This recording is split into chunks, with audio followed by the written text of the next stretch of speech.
ये आज किस लिए प्रेस कॉन्फ्रेंस थी? मैं समझता हूं कि विधानसभा का सत्र हमारा 2 तारीख को समाप्त होना था, वो 1 तारीख को समाप्त हुआ। एक मेरे लिए बड़ी खुशी की बात थी कि एक लंबे समय से मैं मांग कर रहा था कि हमारे पिंडरा विधानसभा क्षेत्र में करखियाव एक गांव ऐसा है जिस गांव में 24 स्वतंत्रता संग्राम सेनानी एक ही गांव में है, जिसमें महिलाएं भी सम्मिलित हैं।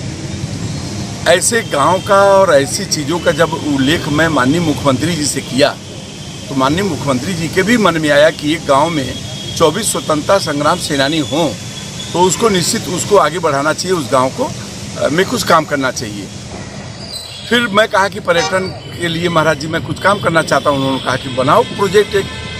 मैं पर्यटन मंत्री जी को और माननीय मुख्यमंत्री जी को धन्यवाद देना चाहूँगा कि एक प्रोजेक्ट मैंने बनाया और वो प्रोजेक्ट बनाया। 50 बीघे ज़मीन एक साथ एक गांव सभा की हमारी करखिया गांव में पड़ी थी। उसका कहीं न कहीं दुरुपयोग हो रहा था, उसकी कोई उपयोगिता नहीं हो पा रही थी। मैं उस ज़मीन को पूरा नापी करा के उसको सुरक्षित रखा और उस पर एक बड़ा प्रोजेक्ट बनवाया। जो मेरे मन में एक भाव था, कहीं घूमने गया कलकत्ता में या जयपुर में, कहीं भी जब मैं गया तो मुझे देखने को मिला कि हमारे यहाँ कोई ऐसा स्थान नहीं है जहाँ की कोई भी, चाहे अधिकारी हो, कर्मचारी हो, गांव के किसान हो, विद्यार्थी हो, कोई भी आदमी कहीं घूमने के लिए, उसके परिवार के लिए कोई जगह हमारे यहाँ नहीं था। मेरे मन में आया कि क्यों न इसी को मैं पर्यटन के दृष्टि से एक अच्छा स्थान इसको मैं बनाऊं, और वही दृष्टि से मैं इसका एक प्रोजेक्ट तैयार किया।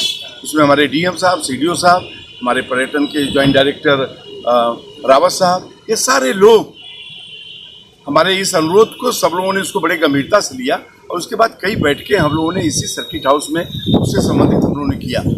जब वो बैठक किया तो उसका एक प्रारूप तैयार हुआ और उसमें मेरी जो दिली इच्छा थी कि कम से कम 5-10 एकड़ में एक झील बने, उसमें हमारे नाव जो है ये सब चीज़ें चलें, उसमें पार्क एक बने, बड़ा पार्क बने जिसमें लोग टहलें। तो इस तरीके की एक प्रारूप हमने तैयार किया और दिल्ली के आर्किटेक्ट और यहाँ के आर्किटेक्ट ने मिल करके एक बड़ी योजना बनाई जो करीब 20 करोड़ रुपए की थी। और उसका प्रपोजल हम जब यहाँ से भेजे तो मैं समझता हूँ कि उस प्रपोजल को स्वीकार कर लिया गया और 18 करोड़ 25 लाख रुपया उसको सेंक्शन हो गया। और वही सेंक्शन का लेटर जब मुझे प्राप्त हुआ तो मुझे बड़ी खुशी हुई। मैं अपने विधानसभा क्षेत्र में एक और बड़ा काम फिर करने जा रहा हूँ और मैं समझता हूँ इस महीने के लास्ट में माननीय पर्यटन मंत्री जी के हाथों से उसका शिलान्यास करा दूंगा।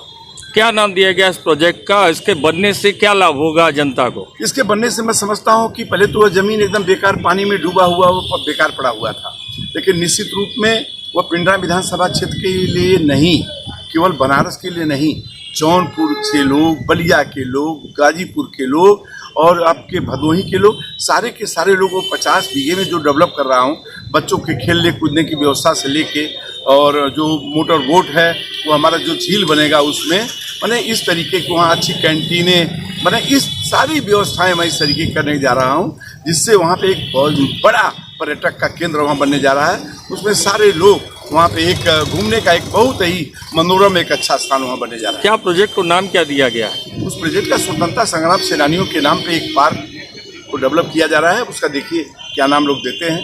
क्या उस गाँव वासियों को रोजगार की भी उसमें कुछ उसमें कौन सा रोजगार है?